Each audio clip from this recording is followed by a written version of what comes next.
Hi friends, Vinayagar Chaturthi வரப்போகிறதுனால பிள்ளையாருக்கு பிடிச்ச பிள்ளையார் பட்டி மோதகம் தாங்க செய்ய போகிறேன். வாங்க, அதுக்கு என்னென்ன இன்க்ரீடியன்ஸ் எல்லாம் எடுத்து வச்சு எப்படி செய்கிறதுன்னு சொல்லி பார்க்கலாம். வாங்க வீடியோக்குள்ளே போகலாம்.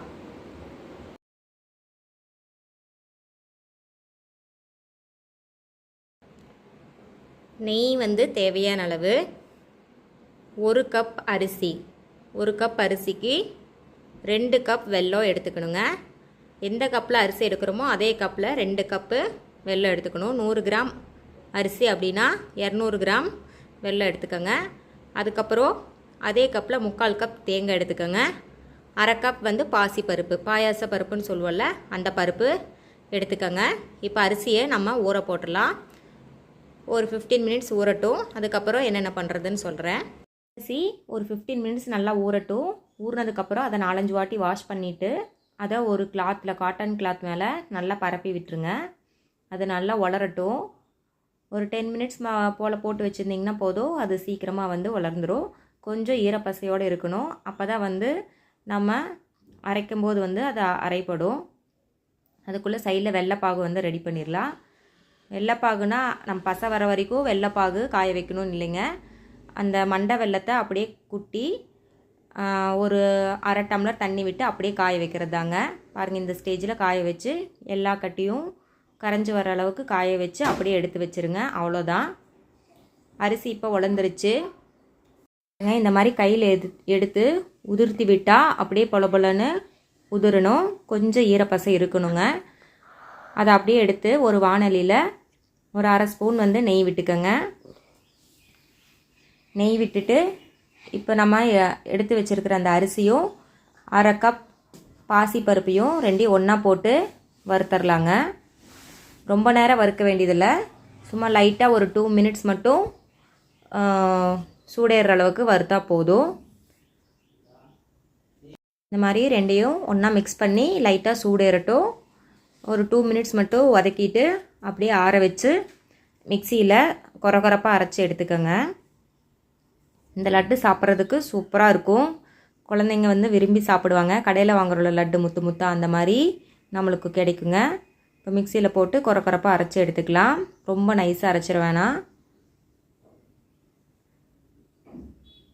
பாருங்கள், இந்த மாதிரி அரைச்சி எல்லா அரிசியும் பருப்பையும் அரைச்சி எடுத்துக்கலாம். பிள்ளையார் பட்டி மோதகம் சொல்லி இதோட பேர். பாருங்கள், தண்ணி காய வச்சுட்டு ஹீட் ஆனதுக்கப்புறம் இந்த அரிசியும் பருப்பையும் அரைச்சதை உள்ளே சேர்த்திக்கலாம்.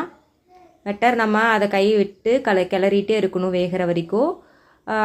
நீங்கள் குக்கரில் கூட வச்சு எடுத்துக்கலாம். இப்போ நம்ம 1 கப் அரிசி ஒரு 1/2 கப் பருப்பு போட்டோம்லங்க. மொத்தம் 1/2 கப்பு நம்ம ஆட் பண்ணியிருக்கோம். அதுக்கு 1 கப்புக்கு 3 கப் தண்ணி அந்த அளவு வச்சுக்கோங்க. இப்போ 1/2 கப்புனால நான் 6 கப் அளவு விட்டேன். பாருங்கள், எவ்வளோ சாஃப்டாக கொலன்னு வந்துருச்சு. நம்ம குக்கரில் விட்டு விசில் வச்சிட்டோம் அப்படின்னா நல்லா எல்லாமே ஒரே போல் வெந்துடும். இப்போ அது விசில் போனதுக்கப்புறம் எடுத்து ஒரு பேனில் மாற்றிட்டு நம்ம காய்ச்சி வச்சுருக்கிற வெள்ளைப்பாகை உள்ளே ஆட் பண்ணிடலாங்க. உள்ளே ஆட் பண்ணி நல்லா மிக்ஸ் பண்ணி விடுங்க. வெள்ளை ஒயிட் கலராக இருந்ததுனால நம்மளுக்கு கலர் கிடைக்கல. வெள்ளை நல்லா டார்க்காக ப்ரௌனிஷாக இருந்துச்சு அப்படின்னா நம்மளுக்கு பார்க்க கலர்ஃபுல்லாக இருக்கும். இப்போ 1 கப் துருவன கொஞ்சமாக ஏலக்காய் தூள் சேர்த்திக்கலாம். நல்லா மணமாக இருக்கும்.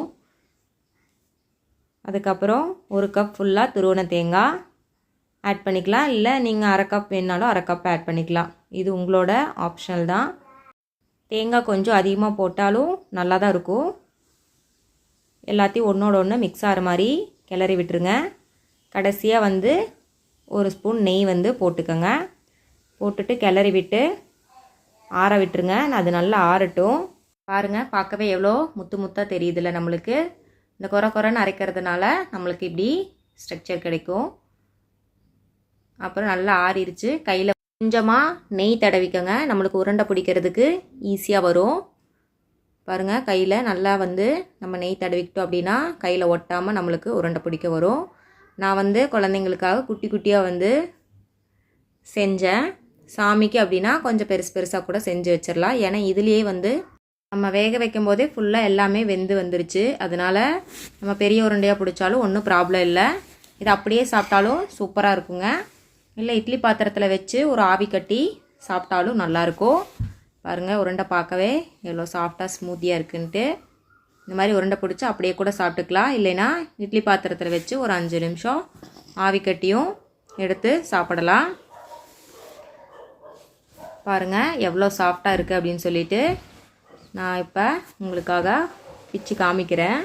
நீங்களும் இந்த விநாயகர் சதுர்த்திக்கு இந்த ஸ்வீட்டை செஞ்சு சாமி கும்பிடுங்க. மறக்காமல் இந்த வீடியோவுக்கு சப்ஸ்கிரைப் பண்ணிவிட்டு லைக் பண்ணிவிட்டு ஷேர் பண்ணுங்கள். தேங்க்யூ ஃபார் வாட்சிங்.